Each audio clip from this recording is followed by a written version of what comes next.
الفيديو ده عن السؤال اللي حير ناس كتير قوي واولهم انا. هو ليه المحتوى التافه بينتشر ويفيرال بسرعه على اليوتيوب والمحتوى المفيد او المحتوى المحترم ما بيحققش فيوز؟ اكشن. الحقيقه بعد تفكير وشويه بحث كده اكتشفت ان ده ليه علاقه بطبيعه المرحله اللي احنا عايشين فيها حاليا. ان احنا عايشين في وقت في ضغوط كتير جدا ماديه واجتماعيه، فاي حد بيفتح اليوتيوب غالبا بيفتح اليوتيوب عشان يتفرج على حاجه مثلا تسليه، حاجه كده هو بيعمل حاجه، بياكل، بيقرا، بيتفرج على فيلم، بيعمل اي حاجه. مره كان الفنان نور الشريف في برنامج البيت بيتك زمان كان بيتكلم عن فكره ان الفتره اللي جايه دي الغرب او الامريكان او يعني المجتمع العالمي عايز يخلي الشعوب وبالذات الشعوب العربيه انها تكون بلا ذاكره. اصلا اكتر حاجه الشعوب العربيه كانت بتهتم بيها هي فكره التاريخ بتاعها، ولكن في الوقت الحالي اللعب على فكره انك تمحي التاريخ ده وفي نفس الوقت الشعوب ما يكونش ليها اي ذاكره، ده كان من اهم اهداف الغرب في الفتره الحاليه. طيب ما تيجوا نفهم كده اللعبه دي بقى بالظبط ماشيه ازاي. اول حاجه هي ان المخ البشري بتاعنا بيحب الابهار، بيحب اي حاجه فيها حركه، الوان، صوت، مفاجاه، حاجه تضحك، والحاجات دي بتشد انتباهنا بشكل سريع جدا، اسرع من اي كلام مفيد. وده اللي بيحصل دلوقتي حاليا بالظبط. ترند يحصل بعديه ترند فتنسى الترند اللي قبله، بعدها يظهر ترند جديد فتنسى الترند اللي قبله. تقدر تقول لي كده ايه الترندات اللي حصلت الاسبوع اللي فات؟ ماشي، ولو فاكر الاسبوع اللي فات تقدر تقول لي ايه هي الترندات اللي حصلت في الاسبوع اللي قبله؟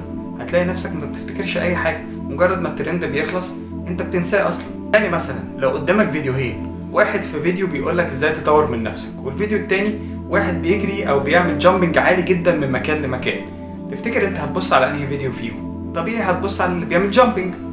الحاجه التانيه وهي الخوارزميات او الالجوريزم بتاعت السوشيال ميديا، وده ما بيفرقش ما بين المحتوى المفيد والمحتوى الغير مفيد. اللي بتهتم بيه الخوارزميات هي اكتر حاجه الناس داست عليها لايك، اكتر حاجه الناس عملت لها شير، اكتر ناس حاجه اتفرجت عليها وكملتها للاخر. ما بيفرقش مع الخوارزميات خالص ايه الفيديو اذا كان مفيد ولا غير مفيد.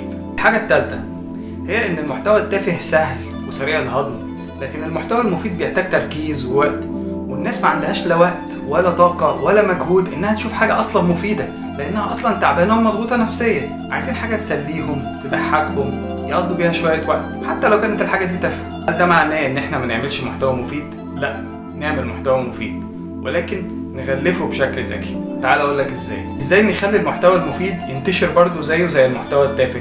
المشكله مش في الناس، المشكله في الطريقه. لو خدت المحتوى المفيد وغلفته بستايل حلو، ايقاع سريع، مونتاج سريع، صامبنيل حلوه، عنوان جذاب، اكيد ده هيشد الناس اللي هم يخشوا يتفرجوا على الفيديو. زي مثلا انك ممكن تقول معلومه جوه نكته، تقول مثلا حاجه مفيده جوه تشالنج، حاجات زي كده. يعني من الاخر كده الخلاصه ان احنا مش لازم نبقى مملين عشان نبقى مفيدين، وفي نفس الوقت مش لازم نبقى تافهين عشان ننتشر.